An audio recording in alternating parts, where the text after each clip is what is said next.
in my book, Rule 4 is, this is 12, excuse me, this is from 12 Rules for Life. Rule 4 is compare yourself to who you were yesterday, not to who someone else is today. Yes. Because you need to have a hierarchy of improvement. You need to be aiming for something. And that means you're going to be lesser than people who've already attained along that dimension. Yes. And that can give rise to envy. So the question is, who should you defeat in the final analysis? And the answer is you should defeat your former self. You should be constantly trying to do that. And you're the right control for yourself too, because you're the one who's had all your advantages and disadvantages. And so if you want to compete fairly with someone, then you should be competing with you. And it is the case, and this is what we were talking about too with regards to the self-improvement of the fighter, is, well, if you're improving yourself, then what you are doing is competing with your lesser self. And then you might also ask, well, what is that lesser self? And that lesser self would be resentful and bitter and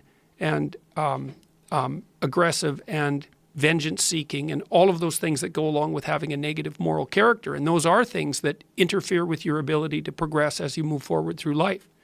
So it's very necessary to understand that this is why, I've been stressing this idea of personal responsibility. It's like, well, personal responsibility is to compete with yourself, is to be slightly better than yourself the next day. Yes. And better in some way that you can actually manage. And that's humility. It's right. Like, well, I'm a flawed person and I've got all my problems. Could I be as good as person X? It's like not the right question. The right question is, could you be slightly better tomorrow than your currently flawed self? And the answer to that is, if you have enough humility to set the bar properly low, then you could be better tomorrow than you are today. Because what you also have to do is you have to say, well, here's all my flaws and my insufficiencies, and the best that someone that flawed and insufficient could do to improve and actually do it is this. And that's not worth going out in the street and celebrating with placards, It's like, well, this is why I tell people to clean their room. So you're not going to brag to someone that you did that. But someone as insufficient as you might be able to manage it. And that means you actually are on the pathway to self-improvement and you're transcending your former self. And you might say, well, what's the right way of being in the world, if there is such a thing? And it's not acting according to a set of rules. It's attempting continually to transcend the flawed thing that you currently are. And what's so interesting about that is that the meaning in life is to be found in that pursuit.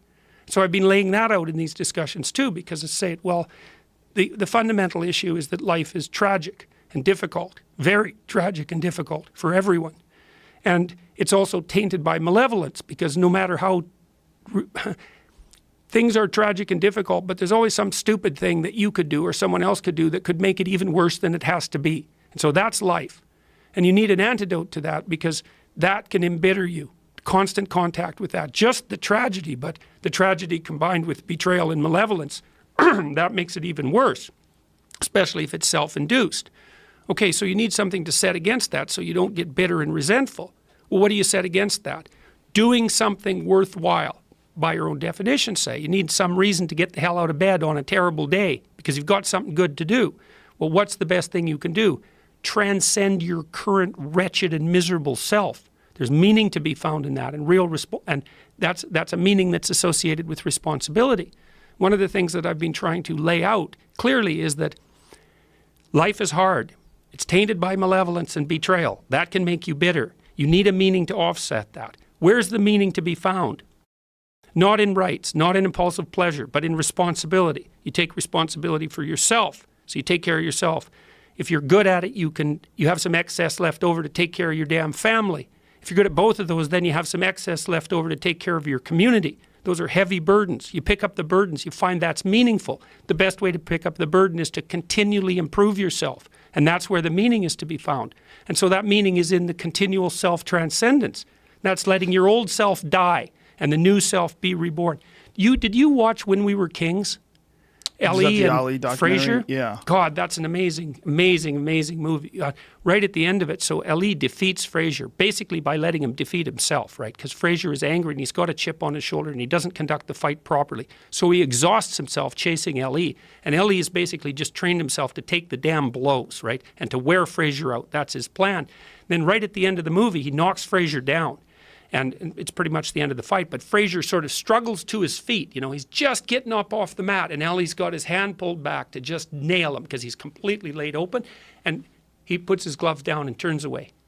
That's the end of the fight. And Fraser said, And this is true as far as I know, that fight tamed him. Like Fraser had a big chip on his shoulder, and he was a kind of a dreadful guy up till that fight. And afterwards, he was affable and he was civilized. L.E. civilized him. And so, but that gesture that L.E. made was that great gesture, because he could have flattened him, right? And he had every reason to, man. He got taken apart. L.E. took punches like mad in that fight. And then in the final analysis, when he had Fraser down and he was struggling to his feet, he just let him go, man. Nobility of character right there. Something impressive to behold. So